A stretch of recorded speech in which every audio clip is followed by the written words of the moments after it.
Going everyone, Bars. Why is this thing so squeaky? Anyway, welcome back to another episode of the Weekend Forecast. Carnage galore this weekend. My God, we've got some issues to deal with, so plenty to get through. Thank you for joining me an hour and a half, or an hour and 15 minutes. It is now earlier than normal. I do appreciate it. If you are new to the channel here, make sure you subscribe to the channel. We're up to 369 subscribers. So thank you very much for anyone new that subscribed over the last few days. And also leave a like on the video if you are enjoying the content. So, plenty to get through. We've got carnage. We've got Brodie Grundy out for 10 to 12 weeks. Today, George Hewitt is now going to be missing the North Melbourne game. Jordan De Goey has got gastro, and he's no certainty to be playing for Collingwood on Friday. What else have we got? My God, I'm just going to have a look at just the big ones. We'll just quickly go through those names or whatever. Then we'll get into all the issues because I can't think. Sean Darcy concussed, so he's not playing this week. Josh Ward's been managed. A lot of people still have him rolling in the team or potentially still on their field. Melbourne had a few people in health and safety protocols like your Luke Jacksons, and that a couple of people might have a guy like him. Tristan Xerri, I don't even know how I forgot him. He's injured. As I said, bloody George Hewitt before was injured. Jack Hayes did his ACL last Friday, so he's out. Ron Marshall, if you still got him in your ruck, he's out. Paddy McCartan's injured. If you still got him on field, wow, we got some stuff to talk about today. So yeah, plenty to discuss. But I will give you a quick update. So obviously, because I did my video last Sunday, there was still 2 games left. I scored 1993. Not a great round. I slid about 3,000 ranking spots. So I'm down just outside 10,000. So I can't seem to get a good rhythm going to catch my way up inside the top 5,000. But I'm potentially could be this week because, excuse me, a lot of people are going to have a lot more carnage than what I've got this week. So hopefully I can move up. But yeah, so I think I said in the video that my +3 was Dunkley and my -3 would have been Butters, but then / Taranto, but then let Taranto about Leon Cameron. And it would have changed because no one really on that Monday, like you had Nick Martin getting 86. Who else would I have had on there? Nick Dacos got a 77. Chris got a 99. So it wasn't anyone too special or anything like that. So none of those guys would have got that. So yeah. So plenty to discuss. So let's get stuck into all the games. But first of all, what I'll do, I'll quickly cover the Grundy issue because the Grundy issue is the one that everybody's got off. And George and Alex, I will get to Alexander, I will get to your questions as well. I'll do the games first and I'll answer the questions and we'll go through them all together because I might give more clarity and then you might have an updated question or something like that. So we'll do that. But so with the Grundy issue, right? So a lot of people have got him. He's owned by, I think he was owned by close to 50% of the comp before he got injured or just under anyway. And so now people got to deal with that issue, right? So I got lucky because I ended up, my trades in the weekend forecast last week said I was going, what were my trades last week? I did say them in the article, but I ended up changing them because of Bruce. So Bruce got his 105. So I ended up taking that, bringing in Dixon, who wasn't playing. And I took Bruce to score on my bench because I thought Dixon would be back within a week or two. He's named emergency with Gaff, which is really odd. So I don't know why they're both emergency. But my initial trades were, if I go to the weekend forecast from week 6 to remember, my initial trades were Router, Hobbs, and Crouch to Bailey Smith. So I kept Crouch, didn't get Hobbs. I got Dixon for Grundy, and then I went Rao up to Bailey Smith. So that's what I did. But yeah, so the people that got Grundy, obviously, you've got 3 options, right? So number 1 is if you do not have Max Gorn, you go and get him, and that's it. You don't think about it. If you had a Grundy and Bruce, or if you had O'Brien and Grundy, or whatever, that you go get Gorn. You just go get the number 1 ruck. He scored 140, 132, and 190 in his last 3. I did tweet earlier that, in the week, that he's going to be absolutely nuts this week. Max Gorn, he's a great VC option, or if not, just a captain option. He plays Hawthorne at the MCG. No Luke Jackson. He's a solo ruck. Hawthorne don't have Ned Reeves or Ben McAvoy, so it's literally Max Lynch and Connor Nash.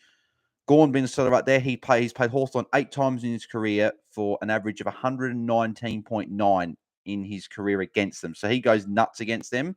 So if you're bringing him in, you're getting instant reward from a guy that is insane, like in insane form. 140, 102 to 190 is that last 3, as I said. So he's been nuts. So you get Gorn. It'll cost you somewhere around 100K or so, or maybe a little bit more, but it's not much for a guy that's going to be getting you these big scores, and he's going to be the clear number one ruck for the majority of the season, because we know Grundy, the next best is probably English. We don't know when he's back. You can't get him this week, so maybe that means you hold a guy like English, because he might only be missing this week and next week. If you've got other problems, I'd probably hold English now. That's definitely a play. If you've got Speaking Steele, I'd potentially be holding him. If you've got Xerri and guys like that. So if you've got Gorn and Bruce, Gorn and Grundy, and you've got Bruce as your R3, and you've got Sam Hayes in utility, this is the second option. You go and trade Grundy, you swap Bruce into your R2, you then put Sam Hayes onto your ruck bench, and then you go and bring in any midfielder, defender, or forward that you want to bring in. You can bring in essentially anyone you want. If you don't have Sam Hayes in that situation, you've got Grundy, Gorn, you've got Bruce, but you don't have Hayes, you go down to Sam Hayes, you bank yourself a lot of money, and you use that on top of a guy like, if you've got Xerri, you put on top of him, you get another premium in, and you get like a better player. If you've got Gorn, Grundy, and you don't have Bruce, I'd be going Grundy down to Bruce, because I know that Bruce has gone up by a certain amount of money, but I would still be bringing him in. He's gone, what's his scores? He's got a couple of hundreds. He's got an 85. I think that's literally his 3 games. So his scores this year is got a 108 against Gold Coast against Jared Witts. Tough matchup. Obviously, Witts is a good ruckman. Fremantle, Sean Darcy got an 85. That was solid as well. And then he got a 105 when he was sharing the ruck. I know Marshall and Battle out, but you still got to get the points. So he's still got the points. He's making bulk money. Made 69K last week. He's still only 536K. So you can still get him under 600. He will probably most likely be potentially over 600K this week. So this is a good week to move on him.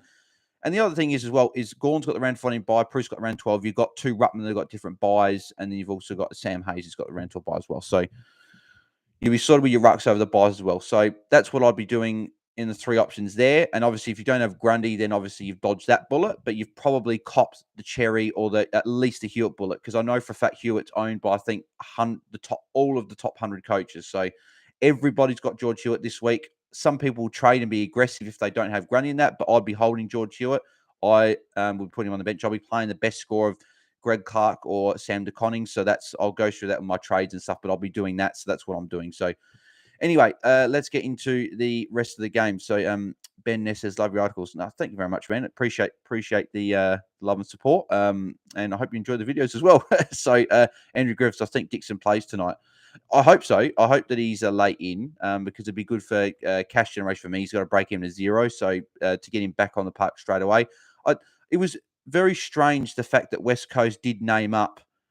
Turn the brightness down there. It was weird that West Coast named some strong emergencies, which was odd. Like, they got Josh Rotham, Andrew Gaff, and Hugh Dixon, and I thought Hugh Dixon would have come in for Harry Edwards because of McGovern coming back. I thought that would have done that, but I guess maybe with Richmond's taller forward line with Lynch, Rewalt, and then one of Nankervis or Soldo, so maybe they did that for that. But yeah, Gaff and Dixon being emergencies when you've only got Strana Dicker in there, so that's a bit odd. So yeah, I'm hoping, Andrew, that he does play tonight as well. So let's get into these games. So the first game, just getting me notes up here. The first game tonight is West Coast and Richmond at Optus Stadium. So it's a bit later start. I think it's 8:10 Australian Standard Time start for that one. So, and also, if you want to check out all the changes, ins and outs, either you can go to the AFL app, or you can check out the weekend forecast written version on DT Talk. Link for that is in the description below as well. So if you want to check that out, make sure you do. As Ben Ness said, he loves the article, so maybe you might too. So, and yeah. As I said, West Coast and Richmond. Right. Alex Witherden, first guy I want to talk about. So I did mention last week that if you were looking for a pod defender, I would be looking at him as an option. He went 91, 92, 100, and 102 in his 4 games. So I was like, he's good. If you brought him in last week, kudos to you, because he got 117 for you. He took 7 kick-ins compared to Shanahan's 2. So clearly it shows that he's the preferred option out of the 2. They want to obviously transition away from him, because obviously he's obviously getting into the twilight of his career, whereas Witherden will be there for a lot longer. So they want him as the main guy back there. With the ball being in West Coast defence so much, he's just scoring points. He's racking up. I think he had like 16 disposals in the first quarter last week. So he was going nuts. As I said, 170. He's now averaging over 100 for the year. I think 100.4 or something. and he's still only in 0.8% of teams. So if you want a pod defender, he is definitely the guy to be picking. He's not looking like he's slowing down at all, and he's got such a high floor because of the fact that he takes those kick-ins and the ball is in their defence a lot. I think I've got a feeling that potentially West Coast could win tonight because it's over in Optus and Richmond have got a couple of injuries and people that are out. So maybe they win that, but I guess we'll just have to find out. I haven't done my tips yet, but I've thought about West Coast a little bit this week about going them. Jaden Short bounced back from 72 against Adelaide the week before, got a 127 against Melbourne. I would put a little flag there that Melbourne did score so many behinds. He had a lot of kick-ins, and Richmond defenders in general just scored really, really big, right? So you had like Nick Vostone got 131. You had Jaden Short obviously got 127. Other Richmond defenders here, you had Nathan Broad got a 108 with 10 marks. Like they were all taking marks. Like Short had 9 marks, Vostone had 12 marks. Gibcus had his highest score of the year with 12 marks and 89 points. And yeah, so a lot of those defenders did score quite well. So that I would put a flag with that. That's why he did score so big. But yeah, he's still a great option. He's still gonna be top 6 defender. And if you've got him, he should be great tonight because West Coast another good matchup. So there you go. So Jacob Rivers, how you doing, Jacob? Love your work, Bales. No, thanks, Jacob. Appreciate that. Man, I do appreciate that. And Greg Clark is the other guy that I want to talk about. So finally making his debut for the Eagles on Friday night. I think he's a guy that, especially with all this carnage you can around, you can bring him in and you can play him on ground. He would have been in the team round 1 if it wasn't for a shoulder injury. So he would have been in most of our teams, probably as our M8 for a lot of people, because he was the 190k maturating. He's 24 or 25, so he's ready to go. I think he'll get some mid time because they have to, because they just like Shuey and Kelly and that haven't been getting it done so far. They're still a little bit underdone with the interrupted pre-seasons and the COVID stuff and whatever. So I think he will get some mid time. I think he can get a 60 plus tonight. So what I'm doing, I did mention, so I've got George Stewart in my midfield at the moment. He'll be my captain loophole if I need, if Gorn does well. Because I've got Dacos in defence and Stewart in midfield at the moment, I can take the best score of Greg Clark and Sam DeConning. But I imagine I'll be taking Greg Clark because Sam DeConning hasn't scored over 50. So as long as Clark gets a 50, I'll be taking that. So, but a lot of people are going to play him on field this week, and I think you can definitely do that because I think he'll score quite well. I think he'll get, at least a 60. I'd probably predict somewhere around the 70 mark is probably where I'd have him tonight against Richmond. So hopefully he can do that. But yeah, the number one downgrade option, I would say if you don't have Sam Hayes, I'd just pick Sam Hayes over him just because Sam Hayes is going to be there for so long. And with the Grundy issue, you've got backup for any ruckman. So Sam Hayes would be my number 1 option. And then Greg Clark would be number 2. And then probably someone like a Paul Curtis would be number 3 because I think he'll play. And then maybe Roy McCoon would be number 4. That's how I'd probably rank them. So if that helps you with those decisions there. So Tim Kelly, underpriced. I'll be watching him again. He got 113 last week, which is great. He looked good as well while doing it. But again, Tim Kelly's done this in the past, has a good game or two. So I want to see this for another couple of weeks before I really look at him as an option. But then I'm not as keen anyway, just because I know Tim Kelly can burn you. So, but if you haven't got a lot of money and Tim Kelly's the best you can get to, then I think you can do a lot worse. Good matchup against this week against the Tigers. Patrick Nace, you still got him. He's a guy that I was looking at moving on potentially next week or the week after. So that's hopefully he can just get another good score. I think his break even's up towards 50, or it might be just over 50 now. So if anyone's got Nace, he's on by 5.4%. So his break even's at 53. So unless he gets like a 90 plus tonight, his break even probably go up into the 60, 70 mark next week. So it's probably almost time for him to go. But he's been great as a cash cow. So probably enjoy one last game with him potentially tonight. Luke Strana Dicker, again, he's really cheap. I just don't know if he's going to be the number 1 ruck for a while. If he played well again this week and they said he was going to be number 1 ruck for a while, then you could look at bringing him in because he's still quite cheap. I think he's about 209, 210K or something like that. 213K break even of 2. So you can probably watch him for one more week just to see what he does. But there you go. And another play, if you want to be really risky and get as much money, you can go Grundy down to Sam Hayes. Grundy, if you've already got Sam Hayes, go Grundy down to Strana Dicker, and then you've got that. But I would definitely not do that.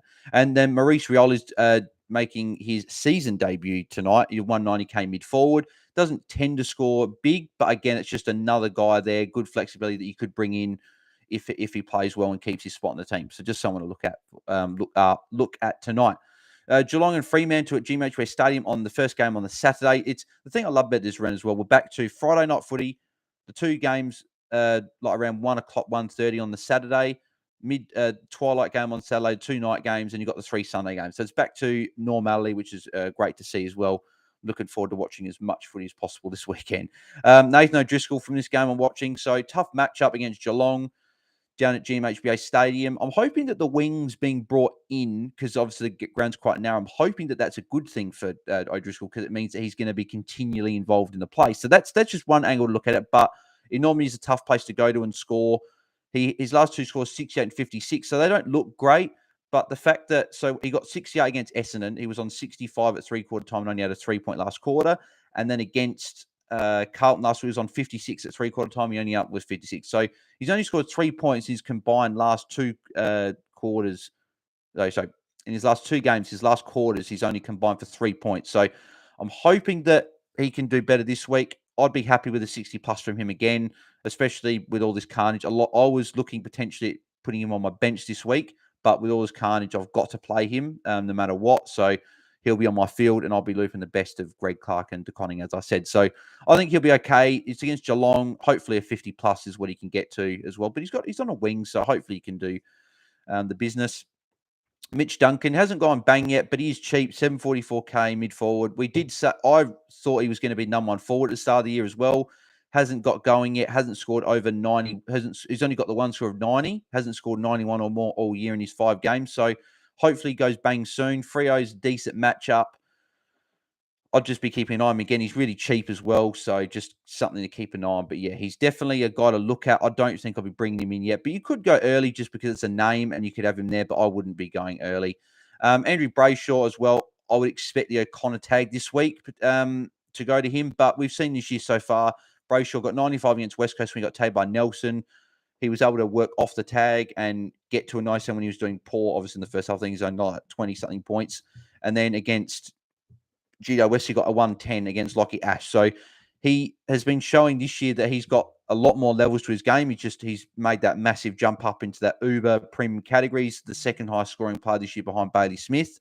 But he's played the one more game. So I think he's got the most points of any player this season. And he, as I say, he's just showing that he can work off the tag. So even though Connor will tag him, I think he can still get a respectable score. I think he can get at least an 80, but I don't see him getting much more than a 110, if I'm honest. Maybe a 115, but that would be probably the most. He could get a 120 and surprise me, and then that's just shows how good he is. But I think he's great anyway. But yeah, I wouldn't be putting captain or vice captain or anything like that. I'd just be having him in your team and hoping that he can get you a decent score. And if he goes 120, 130, then you're just happy you've got him anyway, because some people, obviously, like myself, don't have him. Other players to watch, Sam De Koning. A lot of people are going to be emergency loopholing him. So potentially if he scores a 60 plus, that could be something that you could take on your field for Hewitt. If De Koning's your only avenue to get for Hewitt, then I'd obviously trade, well, like if you have to, but if you've got nothing else to do. But then again, I'd still keep Hewitt because I'm sure there's someone else that's not playing that you could trade to get someone else on field. Like you could go McCartan to Kadeem Coleman. I'd rather do that and keep Hewitt. So, but yeah, De Koning's a guy that a lot of people will be watching, especially this week. So hopefully you can get a good score of 60, keep that cash generation ticking over, and potentially be a guy that people have on their field this week. Tom Stewart has been solid since that game with like to start the year, like the 275s. Like he's gone, I think he went 95, 102, and I think he got like another 90, 96. So again, you know what you're getting from him. He's just as consistent as they come. He's going to be around the top 6 defenders. He's 758k. He's down 54k in the season. So he's a decent option to bring in if you've already got some guys around that price range, like a Whitfield or something like that. Cam Guthrie finally got his 100 last week, more so for draft, but obviously it's good reward if you held him. Good match against Frere this week. Hopefully he can go back over 100 again. Oliver Dempsey made his debut last week, held his spot again. So if you're looking for a downgrade option, there's nothing else. I'd still rather Paul Curtis over him in the forward line. I'd rather go get Greg Clark now over him. I'd rather Sam Hayes if you don't have him as well. And I'd probably rather Robbie McComb, because I think McComb's got more chance holding his spot than Oliver Dempsey does. So, because Chris Scott was talking the week there that with Oliver Dempsey, he should hold his spot because he played that well, but they just don't know. So that's not a great sign. Like whereas Luke Beveridge came out, McComb didn't set the well on fire, got a 53, played solid enough and looked good when he got the ball. But Luke Beveridge said, no, he's definitely playing this week. So you got more confidence in bringing a guy like that in than a guy like Oliver Dempsey in. So, and Will Brodie just keeps the scores ticking over. So another 83 last week. He's just very good. Finally played over 70% game time, as I said in the weekend report video I did earlier in the week, that he finally played 70+% with Justin Omnior, coach. So thankfully for that, he did. Adelaide and GWS, Adelaide Oval. I'll be gone this game. Glad it's not raining. I did think it was going to be raining, but really looking forward to this game, actually. First time in a long time I'm going to the game thinking Crows can actually win this game. So, because Giants haven't been great. But knowing that, and the fact I've tipped Giants every week and they've lost, and then when I don't tip them, they win. So they're likely to win this week. And when I tip Crows, they lose. When I don't tip them, they win. So that's probably going to happen, but hopefully a good game. But anyway, so Tim Taranto, Toby Green coming back in the side. You would have thought better role. He's going to get more CBAs. He was scoring for fun. Only one score under 100. Made his role even worse. Only attended, the 7 CBAs last week. I went on this rant. If you want to check out that rant, check out the weekend report. It's around the start, so first 20 or so minutes. But yeah, not great. Guys, when Tanner Brun and Callum Ward are getting more CBAs than a guy like Tim Taranto, who was, he was starting on ball in the 2019 grand final when he was like 21. And now he's playing forward, even with Toby Green on the side. So it's ridiculous. Get Giants, fix it, please. I paid $939K for him. He's now $879K. Break even 150 odd, 100 or something like that. It's ridiculous. So he's going down. 151, yeah. So he's going down unless he gets a big one this week. I'm hoping he does, so then he's not cheap for everyone else to bring in. I brought him in as a unique. I know he's over 25%, but no one around me's got him. Like, everyone that's got him is people that just set and forget their teams at the start of the year. So, and just auto-filled. So hopefully responds. Brun is actually dropped this week. So there's more CBAs up for grabs. They've struggled. Surely they look, and they've got Hogan back. They've got Toby Green there. Surely they're like, we can't allow Tim Taranto just to play forward. What's the point of playing Cornelio, Green, and Taranto forward, as they're probably, with Toby Green, when he plays midfield, is one of their best midfielders. Tim Taranto, I think, is arguably their best midfielder, and Stephen Cornelio is their captain. So why are they all playing forward? I just don't get it. So hopefully we see that fix this week, and I'll be there in person to see if it does. Roy Laird, solid as they come. 110 against the Bulldogs, tough matchup. Had 21 handballs to 9 kicks, and then gave away 3 free kicks. That could have been a 120, 130 last week. So he was great. Again, he just keeps getting it done every week. He's, as I said, last year, I think he had one score under 90, and that was the Richmond game, which is weird when he got 75. I do remember that game. I do remember pretty much every game that Laird plays, to be honest. But 1.1% ownership. If you're looking for a unique, I think Laird's your guy. He's got that Bulldogs game out the way as well. So if you were worried about, he's got a tough matchup against the Dogs, he's got that out the way. Their run now is you got the Giants, Carlton, Brisbane, St Kilda, Geelong. So that's a tough run. But I think Laird is just a guy that's just consistent. He's just going to get you hundreds anyway. So, but it's after his bye, when he's got all those easy matchups, he's going to go nuts. So I'm looking at him as my round 15 upgrade potentially. So, but yeah, if you want to go early and bring him in now, I think you can, because I think he's still going to score very, very well. He will be around the mix for those top 8 mids. He's shown this year that he can score and average 110. And then Braden Preuss, who's probably going to be everybody's R2 now. Obviously, sharing with Flynn didn't matter last week. Still got a 105. Did talk about him before, so I won't go into too much depth with him now. But he'll be good again against Adelaide. Hoping at least an 80 score from him this week. Other players to watch, so Toby Green as well. Didn't have a great game last week. Only got a 50-odd. So hopefully rebounds this week. Just a guy a little bit more in draft, but classic. He could potentially be an option if he starts scoring really well for a few weeks. So just a guy to keep an eye on. But hopefully does well for you guys in draft if you've got him. Jordan Dawson got an 82, but again had one quarter. I don't know what it is with Jordan Dawson this year where he has one quarter where he scores really poorly. So if he wasn't scoring so poorly in that one quarter, he would have scored 400s in a row. Or 500s in a row. Sorry, he'd be going nuts, and a lot more people be talking about him. But he hasn't quite been able to put those 4-quarter performances together. Maybe the Collingwood game is the closest to that, but they're coming, and he's been consistent. So I think he's still great. If you want to bring him in, you can, but I don't mind if you don't either, because then I've got him and he can score more points. So Stephen Cornelio as well. Again, he's only had like 7 CBAs or something in the last 3 weeks. It's ridiculous how little he's getting as the one of the co-captains. Hopefully Brun out this week means that he gets more CBAs. I'm hoping they push Ward back to a back flank, and their midfield 4 or 5 is going to be Taranto, Tom Green, Josh Kelly, Cornelio, and then you can have some maybe Lockie Ash and Callum Ward sprinkled in, but play those other guys. Taranto, Green, Kelly, and Cornelio are your 4 best midfielders. Look at the Crows. Like the Crows, for example, this year have played. I won't count Sloan because he's obviously not there now, but they've literally played the last couple of weeks 4 midfielders: Keys, Laird, Crouch, Berry, right? And Giants have got more. I think Giants midfield's more talented than the Crows. So why don't the Giants just go back to basics, play your best 4 midfielders in there, and that's it. So that's my rant done. I can't really say much more than that, to be honest. Lockie Whitfield obviously saved. He scored big time last week with a 45-point last quarter, I think it was. So he got to a 96 again. He's been really solid since round 1, actually, where he only got the 60 or whatever he got. I think he's got like over 85 in every game since round 1, I think. 88, 91, 96, 101, 96. He's just yet to go bang. So that could be this week against the Crows. Good matchup. So maybe that's this week. So hopefully he goes well. Riley O'Brien, if you're looking at a ruck, if you're not wanting to get Bruce or Hayes on your field, you just want to go, if you've got Gorn, you want to go Grundy to a ruckman that can be a placeholder for a few weeks because you've got no English and Darcy. I guess O'Brien's probably your best shout as that next guy, because if you're looking at guys in the ruck that are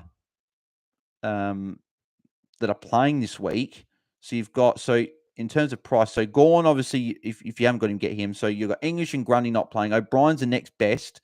Actually, I'll go by average. I'm not going to have a price, but Bruce obviously is averaging 99. So if you're not keen on him, you've got a guy like Laddams, but Hickey apparently is nearing a return, so I wouldn't be jumping on him, even though he has got back-to-back hundreds as that solo ruck. But if you do want quick cash, then I guess he's not the worst option. But he's 650k. Like, it's very expensive. I'd definitely rather Bruce over him, even if you were nervous about Bruce.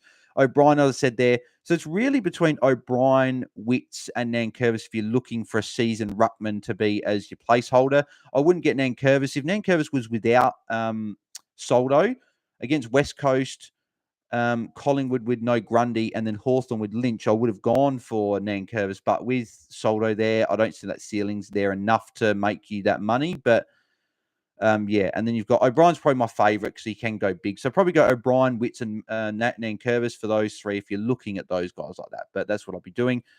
Ben Keys has, again, got a 102 last week, but he's kicked 4 behinds. I think he gave away a couple of free kicks as well, so that could have been a lot bigger. So he just keeps scoring really well. Matt Crouch got another 83 last week. Tough match against the Bulldogs, so it was good he got to an 83. 74% game time was a bit better last week. I'm hoping this week, for the first time this year, you can get like 76, 77%. The good thing is he's named on the ball to start the game, and he's still attending the most CBAs out of any Crows midfielder. So hopefully he can go back over 100 this week. Josh Kelly, if you've got him, he scored his second ton of the year. So hopefully he can keep scoring better. CBAs were up as well last week. Tom Green, still scoring well, got 91 last week. If you still got him, you can still hold him for a little bit. Finn Callahan, I'm still watching him because he's still a cheap guy that I think in the right situation, he can score really well. I think if he was another team like a Melbourne, he'd be scoring nuts. But with the Giants at the moment, he's not scoring well, but just a guy to keep an eye on. And Cooper Hamilton making his debut. I don't know if he's in there long term, but just a guy to watch. And if he scores well, then you could look at him next week. So, Moon Boy, Bale's legend.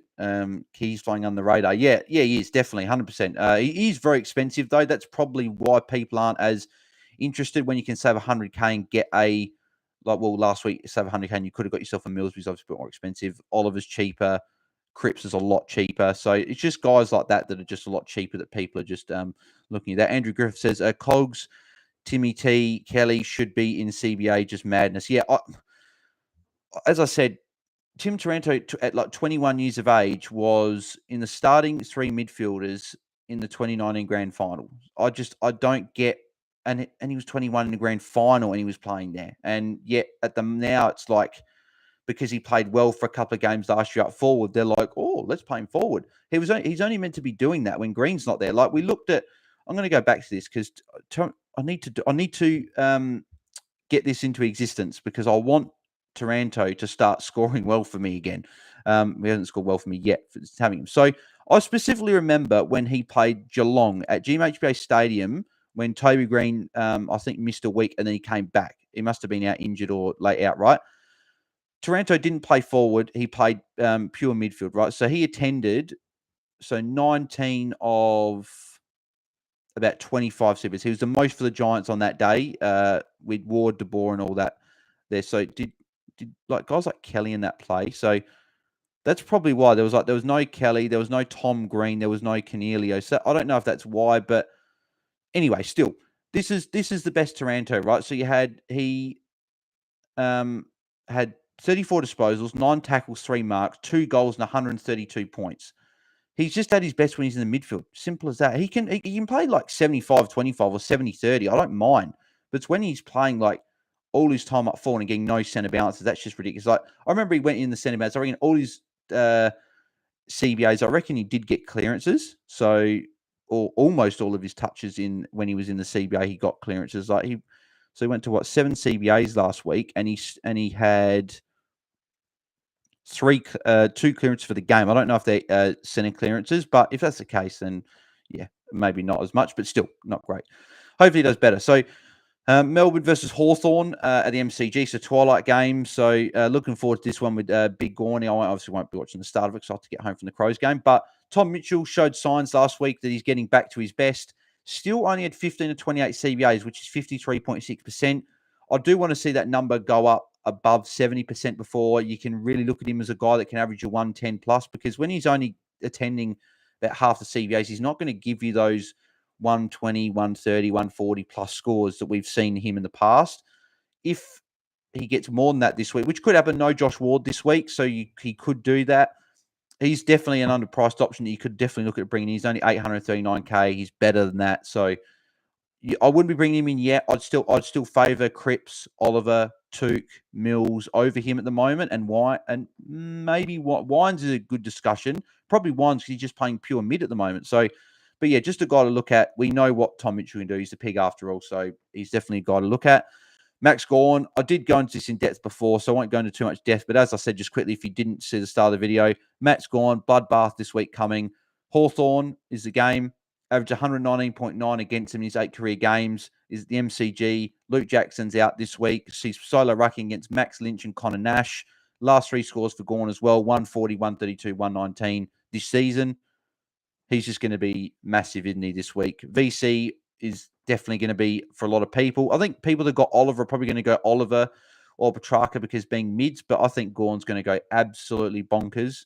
I think you can guarantee at least 40 hit-outs, and I think he can go 150. I honestly think he could go 150 this week. So he could be absolutely nuts. But then again, people obviously did tweet in my reply on Twitter during the week that Lynch actually did do quite well against Gorn last year when he was at Collingwood. So maybe that's something. But I just think Gorn's in that good a form that I just don't think it's going to matter. So I'm hoping that he goes big this week. Clayton Oliver, Hawthorne give up truckloads of points, especially to midfielders. So he's going big. He could go 150 as well this week. Petrarca could go one. I think one of the 3 of Oliver, Petrarca, or Gorn are going to go 140 plus minimum. One of them are going to do it. I just don't know who. Hopefully it's Gorn because I'll be having him VC. But if it's Oliver or Petrarca and you think that's the case, then put them as VC because I think they're all going to be very good anyway. So yeah, all of them be very good. Oliver's only had the 1 poor game of 6-8 against Port, but then again, I don't really think they tried too much because they just had the game won. So, but yeah, Oliver's been back to his best this year, and he's definitely a guy that you can look at bringing in. A guy that I'm keeping my eye on. I'm not getting him this week. I'd rather Cripps for a little bit cheaper, but I could get him this week. I've got up to 960k, so I can get Mills, Oliver, Took. I'm going Cripps at the moment. That's what I'm looking at. Took's a guy that I've been a bit more interested in over Oliver, just because Took did average 120 last year and he was back to his tackling best on the weekend with a 111, and he did give away 4 free kicks, so it could have been a 120. So he's a guy I'm looking at. Jake Bowie, 92 last week. Hawthorne this week, amazing matchup. He'll be good again, so if you've got him, you hold him. Conor Mcdonald, hopefully he can get a solid score, keep the cash generation ticking over. He went down 3K last week, so he's probably done his job. But because the fact that he's playing and holding his spot, you can't really trade him yet because we've got too many other issues. So you're probably going to have to hold on to him if you've still got him.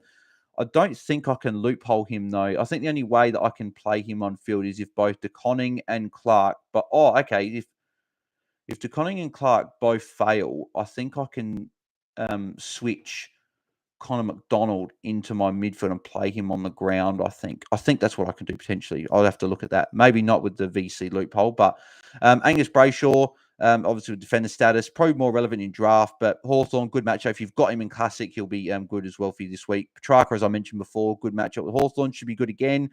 James Sicily. So with Lockie Bramble back, that might be interesting. But I still think Sicily will be great because he is the general back there. Melbourne give up a lot of points, have been giving up points to defenders this year. So Sicily should have another good day. Speaking of days, Will Day is the next guy. So he should be solid as well. The thing with Will Day is if they didn't have so many guys back there, I'd be a bit more on board with him.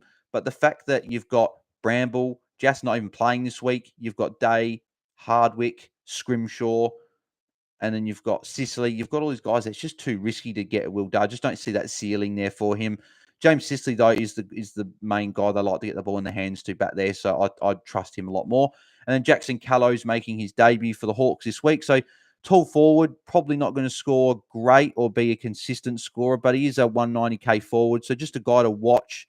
If he does score well, he could be an option for you to bring in because we are looking like this week. We do have a couple of guys coming in. So just a guy to watch this week. So St Kilda and Port at Kazali Stadium on Saturday night. So you got Zach Butters. Port's had Gastro last week, only scored a 34. Low game time with 6-7%. He'll be better this week, I would imagine. So hopefully he can bounce back. Connor Rosie, interesting name. He's been thrown out there this week. Midfield role last 2 weeks, scored 113, 119 his last 2 games. Last week was against West Coast, so I would take that score with a little bit of a grain of salt, But he's 553k. I think break even of like 10, low break even is going to make you money. And if you can go like a cherry to him while also going a Grundy or whatever to the guy you want, then that is definitely a play I'd be doing because you're moving from a guy like a cherry that's not making money because he's not going to play for the next 4 weeks. And you're getting a guy in Rosie that's playing midfield, got to break even to 10 and will continue to make money. And then you're getting a premium for Grundy on the other hand. So that's just something you could do. But yeah, I'm personally want to see one more week from Rosie before I look at bringing him in. Like I could go him next week if like a Naish doesn't do the business. It would only cost me about 40k, but I'd rather instead of doing the straight swap this week, I'd rather wait to next week. Know for a fact that he's playing a lot better.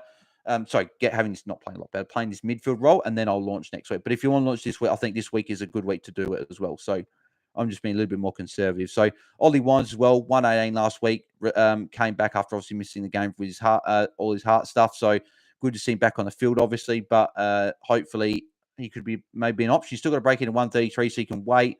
856k, but he's definitely an underpriced option if you're looking at him.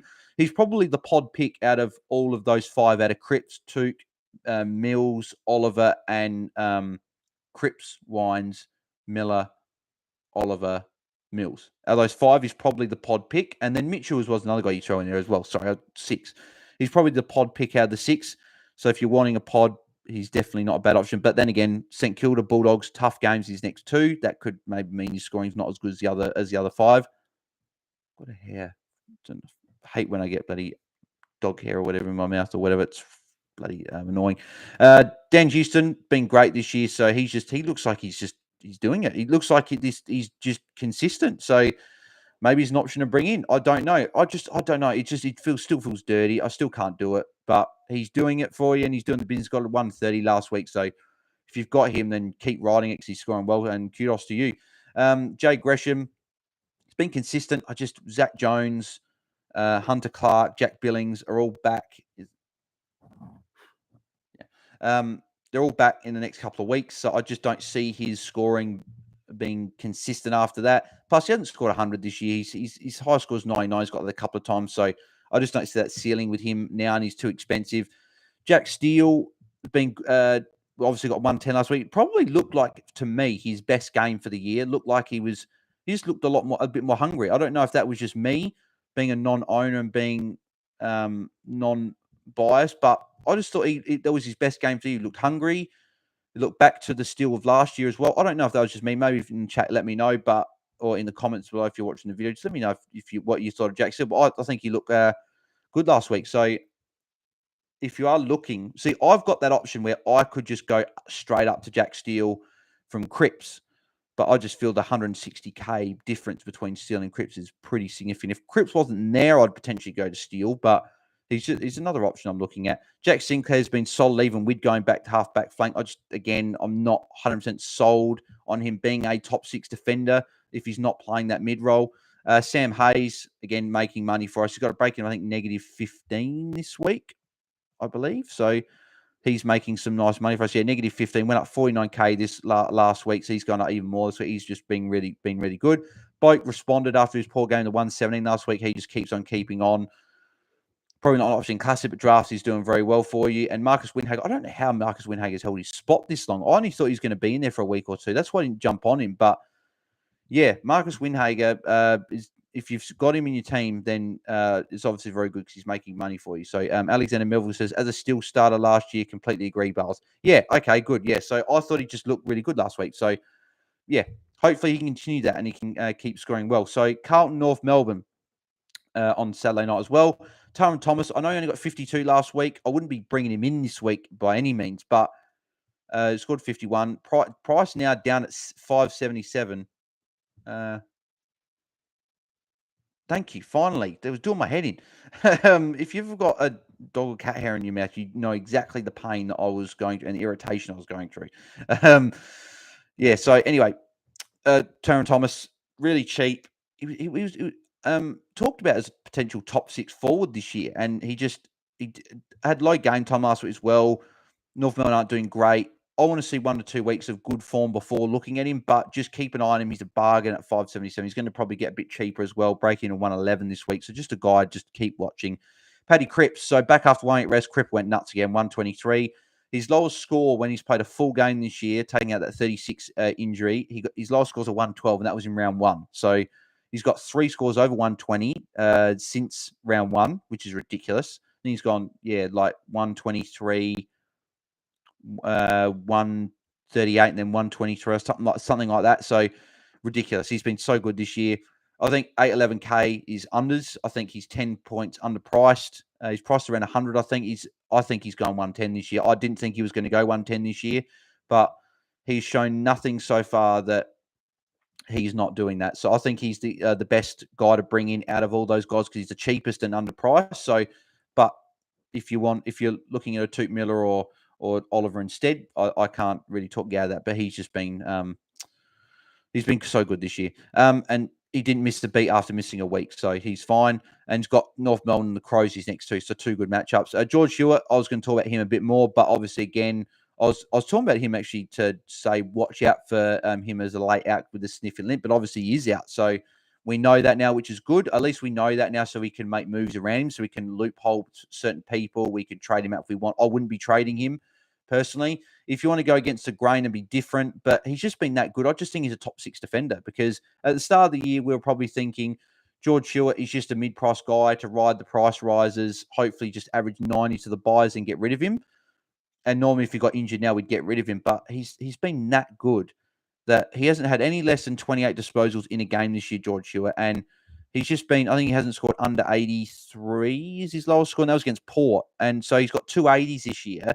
And those 2 games when he had 27 handballs in 32 disposals and when he had 23 handballs in 33 disposals. So it's when he's got those high handball games is when he's not scoring great. So, and then round 1 against Richmond, he got 91, but he only had the 2 tackles, but he's a tackling machine. So he's fine. I wouldn't be trading him. I think he's a top 6 defender, so I'd be holding. Paul Curtis, as I mentioned, another good downgrade option. I think he's probably my second favourite if you've already got Sam Hayes behind Greg Clark. I think you go Sam Hayes number 1 if you don't have him. Greg Clark is the number 1 option if you've already got Sam Hayes. And then I think Paul Curtis is the next guy because I just think Paul Curtis is going to be in the team. So he's going to make money. He got a 57 last week with 3 behinds and kicked the goal. So he could have easily had a 70 on debut. So I think he's a solid option to bring in. Sam Doherty, good match against North Melbourne this week. Should go big again. Got a 121 last week after responding to his 70 odd the week before against Port. So it was good to see. Sam Walsh, no Hewitt again. So he should be good once again. I think Walsh is just going to be good anyway. I don't see that ceiling of the 140 plus with so many guys back there, but I think he'll be consistently between 105 and 125 this season for a lot of his games. I don't think you'll see many games under 90, so he's a solid option to bring in. I've got a few other guys around that price I would prefer personally. But if you're hot on Sam Walsh, I think go for it because he's just a gun. So go for it. Corey Durden, hopefully his break even now is, I think it's close to 40, I think. So he needs a good score. Yeah, 35. So he needs a 60 plus this week to keep his cash generation going. So fingers crossed. Good match against North Melbourne as well. So hopefully he can get a 60 and keep his cash gen going, because otherwise that's going to be another guy on our bench that's not making money. And a lot of those guys are stuck on our bench because we've had guys dropped and now we've got all these issues. So yeah. And Jason on France as well. Another guy probably people would have, I was looking at my initial trades was going him up to Degoe. That was my initial trades. But with the whole Xerri thing, I'm keeping him on France. I think he'll still be sold again, but he's starting to near the end of his price, price rise and cash generation. Break even, I think, is up to 52. So 511, unless he gets an 80 plus or a 90 plus this week, that's going to keep rising that break even. So he's probably not got a lot more cash left, but hopefully he can get a 90 plus this week and he can keep going up towards 600k. Collingwood Gold Coast. So I won't be able to go through the full team because obviously I'll be finished before they come out. So just keep an eye on that. But obviously with Degoe potentially being a guy that could be a late out, that's something to watch. I'm not trading him definitely in this week. So Taylor Adams, I just don't get what's going on with him. I know he's been injured and COVID happened and whatever, but only averaging 77.8 for the year. He hasn't played over 75% of games since he did against Geelong when he played 84%. But that was the game just before he got COVID. So I don't know if this COVID thing sort of thrown him out of whack a bit. Only played 66% and 67% game time, respectively, in the last two games. Hang on, give me a second.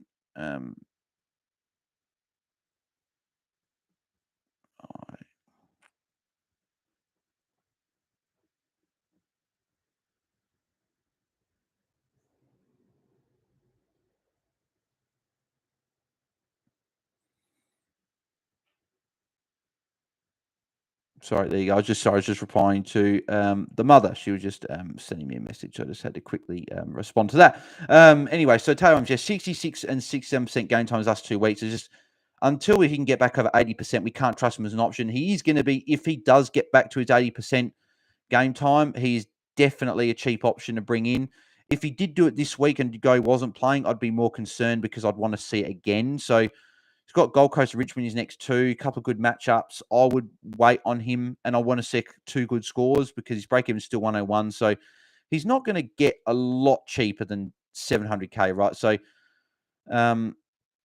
just got to keep an eye. He's so cheap that we know that he can average 105, over 100 and 105 plus. So hopefully he can get back to his best and we can consider him. But at the moment, we just can't consider him.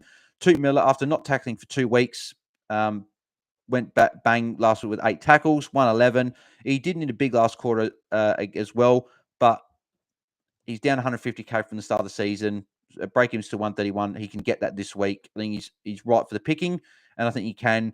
I think I just want Cripps more because Cripps got 2 really good matchups. I know Toot's got Collingwood good matchup, but I just think that Cripps is cheaper, and yeah, that's probably what I'll do. But Took is the guy that if I'm picking between those guys, Mills, Oliver, Took, Mitchell, and Wines, if I'm picking between, I think Took's my favourite just because he just seems like just what he done last year. I think he will go 110, 115 the rest of the year. So I think he's a great option.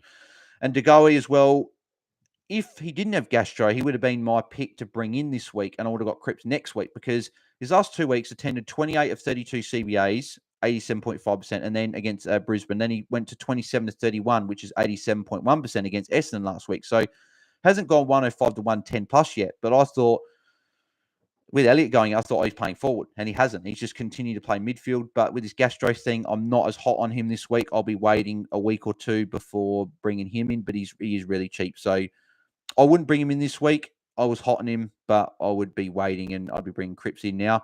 Jack Crisp has been really solid since that first game, has just scored really well. So really, if you take out that first game, and even that game against Geelong where he was on 41 points at three-quarter time, ended up getting an 83, he's gone 126, 100, 125, 99. So he's been really, really consistent and solid playing that mid-half back role. So He just keeps getting it done. Nick Dacos, again, was on 44 last week, and he's still got himself to a 77. So he's doing this in his first year. So imagine what he's going to do in the future when he's playing full-time mid for Collingwood in years to come. He's just going to be a fantasy superstar for us for a number of years, and he's no problem to just continue holding. Jared Witts, as I spoke about before, if you're looking for a season, Ruckman, maybe him or O'Brien are one of the two guys, but I'm not so hot. I'd rather Bruce. I'd rather maybe even Sam Hayes to keep that cash generation going on your field, and then and Gorn are the three guys I'd be looking at before him, and then O'Brien probably over him. Matt Rioll, you'd probably got to hold him now if you didn't get rid of him. Got a 79 last week. Looked better last week. So hopefully he can continue to hunt his own ball and not have to just focus on playing on a man. So hopefully he does that. And Noah Anderson as well. Had a few questions about him as well. He's been solid. I'm not hot on it because he can dish up a 60 just out of nowhere, but he has been solid. He's got a low break even, and I'd rather Cripps over him. If you don't have Cripps, I'd be picking Cripps. I think Anderson is near Cripps's price, so Noah Anderson is 745k. So actually a lot cheaper. So his last few scores gone 112, 99, 118. Then if you take out the 55 against the Giants, you got 91 and 95 before that. So he's only had one stinker this year. It's an option. He's break even 68, but just not an option that I would look at. But if, again, as I've replied to people, if you're hot on someone, go for it. Don't not get them because I'm not a personal fan of it. I'm just giving my personal opinion on what I think. But yeah, if you're hot on him, go for it. So Western Bulldogs and Essendon at Marvel Stadium. So the twilight or the 250 game, whatever it is, or 320 game on the Sunday. Nick Martin, another 86 last week, break even to 41. He's still got cash to make. Hadn't scored under 68 all year, so he's just been really consistent. And also playing heavy game time, 91% game time last week. So he's just really good. He's just continuing to get it done. Jack Mcrae, 47 points a quarter time. You would have been disappointed with the 88. Only 41 points in the other three quarters. Mars does throw up that sort of score though from time to time with these big players, but I would be looking at bringing. I would be not worried about that. Mcrae will bounce back against Essendon this week, so he'll be fine and will bounce back this week against Essendon. He does average 111.5 as well against them in his career 8 games, and he loves playing under the roof at Marvel, so he'll be good. Josh Dunkley as well. The opposite to Mcrae last week. Dunkley just kept scoring well. 44 points a quarter time. He just kept going up and up and up, and he scored 138. So he'll be solid again. Another good fullback captain option. I think I've got Bailey Smith as my preferred one out of the three just because I feel like he could go big. But Dunkley, Mcrae, or Bailey Smith are all great captain options to fall back on. So any of those three will be good. Ben Hobbs, 40 points the first half last week, which is great. But then he only ended up getting a 46, so not great. You're probably going to have to play him on field this week if you've got him because of the all these issues that you've got to deal with. So, yeah, I saw something was going on my computer then. I hope everything's going okay. Who else we got? Caleb Daniel and Bailey Dale, both probably more draft relevant, but good matchup against Essendon this week should be good. Zach Merritt's been good this year, hadn't scored under 110 in his 3 games, so tough matchup against the Dogs this week. Hopefully he can bounce back and be good. Sorry, not bounce back and be good. Completely wrong thing. Hopefully he can continue his good form and be good again against the Dogs in a tough game. Bailey Smith, lowest score last year for the year of 92 last week. Again, Marston really weird. He was on 43 points quarter time. Plays such high game time. I just don't see him scoring much under 90, if ever, because he's just playing so much game time. Still be good again. Marcus Bonampelli playing more forward. Hopefully he continues that role, becomes a forward for us, for a guy that we can look at bringing in our teams. Adam Treloar, solid again, another 88. So he just keeps getting it done. So he's just not a guy I'd be bringing in because I think there's other options you could look at. But just if you've got him in your team, just keeps on getting done. Darcy Parrish played well last week. I would be watching him though with the ankle, not an option, just a watch to see if he does play. His name, but the ankle issue, just watch. He could potentially be a late out or something. And Robbie McComb will play again this week, Luke Beveridge said. So he's probably my third. As I mentioned a few times this video, I would rather Sam Hayes and Greg Clark over him, and probably Paul Curtis as well, because I see Paul Curtis being in the team longer term. But if you've got all those guys, I don't think you would have all those guys. Maybe Greg Clark you don't have, but if you don't have all those guys, if you've got all of them, sorry, Roy McComb's a guy. If you don't have him, you could jump on him. Final game, Sydney-Brisbane. So there is expected to be showers during this game, 76% chance of rain. So just remember that as well. This is a game that is going to have a lot more rain than other games. So Callum Mills, doesn't matter for him though. Went bonkers against Hawks last week, got 162. Like, as I said in the article on here, the line I used was, I know the Hawks are easy to score against, but 162 is next level. Like, he just went completely nuts. He's got the perfect mix of the inside and outside game of spreading and getting marks, but also tackling and getting the contested ball.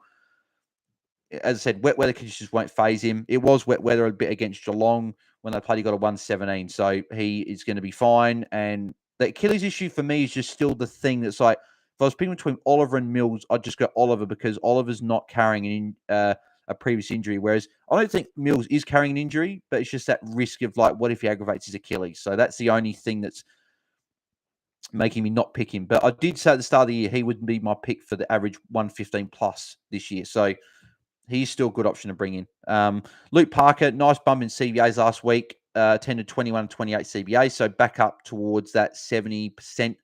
And that's where he needs to get to be a really good option.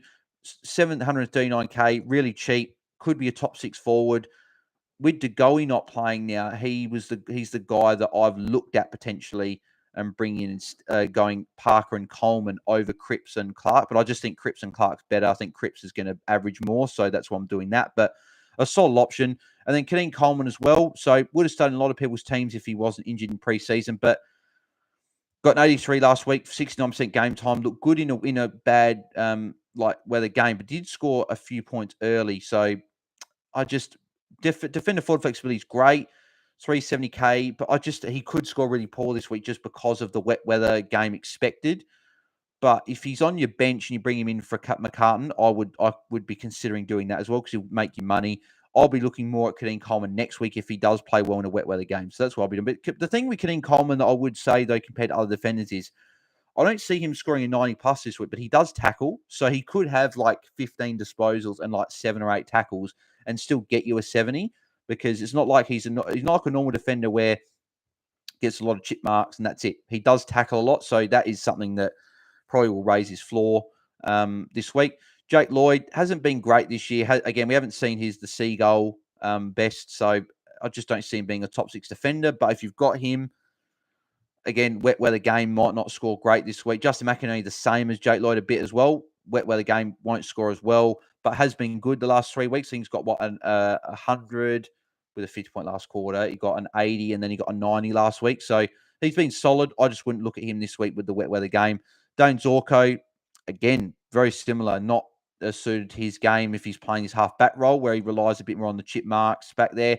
But if he's going back to the mid-forward role that he played in the third quarter and a little bit in the last quarter, then maybe he's more of an option as well. But he's just a guy, I wouldn't bring him in yet until he's bottomed out in price because he can give you some dirty scores as we've seen last week. But the positive was, even though he got a 52 last week, he did play 82% game time, which is the first time this year he's played over 80%. So, and he looked better. He didn't have that limp. So hopefully that's good news. And hopefully from now he'll be great and he'll be a good option to bring in a week or two. So Isaac Heaney, hopefully Papley's named this week. If he is, Isaac Heaney, I think is about to go nuts as well. I think he'll play a lot more midfield time with Papley there because there won't be a need to have Heaney there with Buddy and Papley there. So he'll be good again.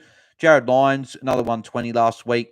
I just don't see him being consistently and over 110 to be an option to bring in when he is quite expensive. And Lachie Neale as well. Sydney are a tough game. Raining as well. He doesn't normally get 10 plus tackles, so maybe that 120 seems gone with a tough matchup and wet, but I think he'll still score around your 110 mark, 105, so he'll be solid again. He still got to a 96 last week, even though it was a wet weather game and he got tagged by Swallow. I just don't know about him being a captain option in for the next few weeks just because teams are putting attention. Actually, no. What am I talking about? Because Lachie Neale's next 3 games are incredible in terms of matchups. So he's got West Coast at the Gabba, great matchup. Adelaide over, then Hawthorne at UTAS Stadium. So those 3 games, I don't really see a tag coming in any of those games. So he'll be good. So disregard that comment there. But when he does, he just is going to be the guy that gets tagged. So his ceiling hasn't been that high this year. So let's get into your questions. So I did start answer one question on Twitter first before I got to that because there was someone sent to me. So Brendan Collins on Twitter says, "Hey mate, thoughts on Xerri to Rosie, Mead to Coleman. Already have Dacos and Nod at D5 and 6, so kind of need Coleman and Stewart cover as I'm not keen on fielding to Connie." And as I replied to him as well, but I will go a bit more depth. I do like that. I think Coleman will be solid for you long term. Maybe Coleman's score this week isn't going to be as high with the wet weather game. But as I said, he can tackle his way to get to a 60 plus, and he'll be solid for you in the next few weeks, especially, as I said, West Coast, Hawthorne, and then what was the middle game again? Crap, I just forgot it. I literally just read it out, and then I forgot it. So it was West Coast, Hawthorne, and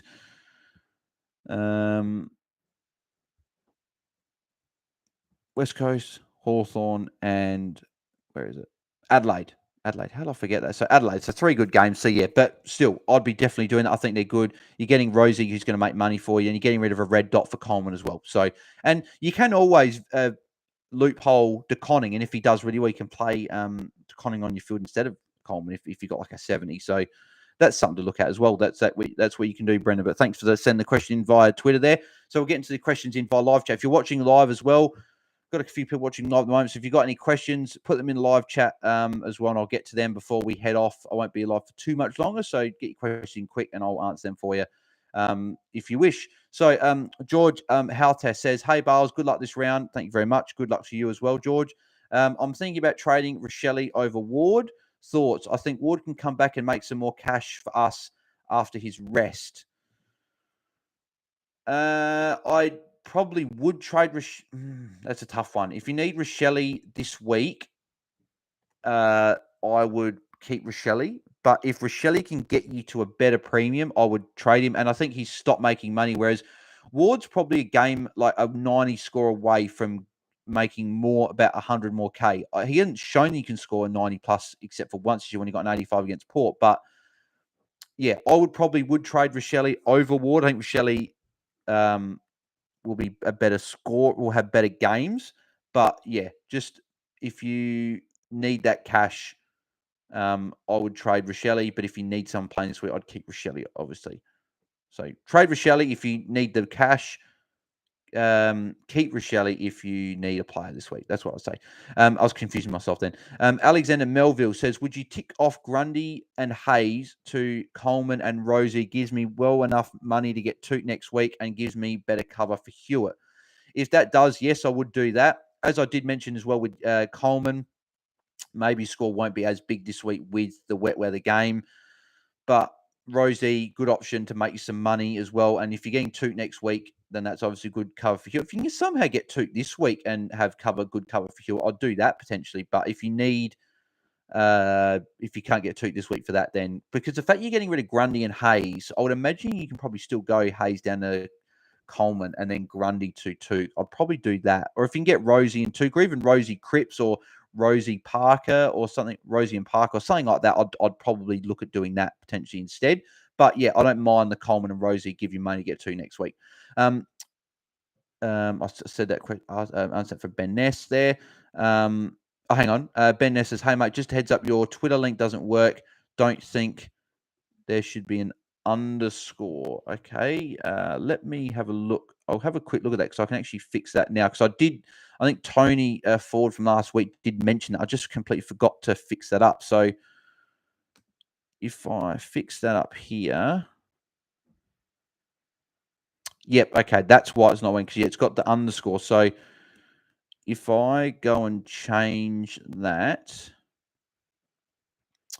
just quickly, just if you want to follow me on Twitter, if you want to just follow me on Twitter, it is at Bailey Ergang, IRRGANG for the spelling for that one. But I should be able to fix that just while I'm here. Sorry, just bear with me for a second. If I can get on here. So go here. Just edit video. I'm only doing this just because it makes me remember to do it. I'll probably forget about doing it again if I don't do it now. So apologies for the wait for this. If you're watching live, make sure you keep any questions in. I'll answer them as well. And also, if you are new to the channel, subscribe to the channel and leave a like on the video if you're enjoying the content. I appreciate. Sorry, I do enjoy it as well, but I appreciate all the support you guys leave on the channel. It's always very much appreciated.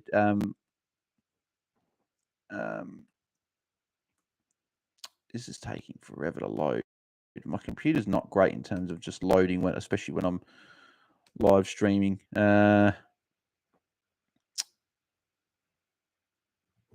Actually, what? Oh no. Okay. Yeah. Finally, here we go. So, if I put the link in here.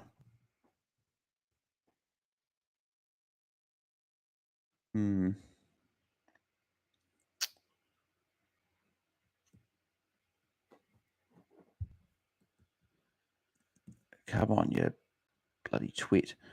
Taking forever.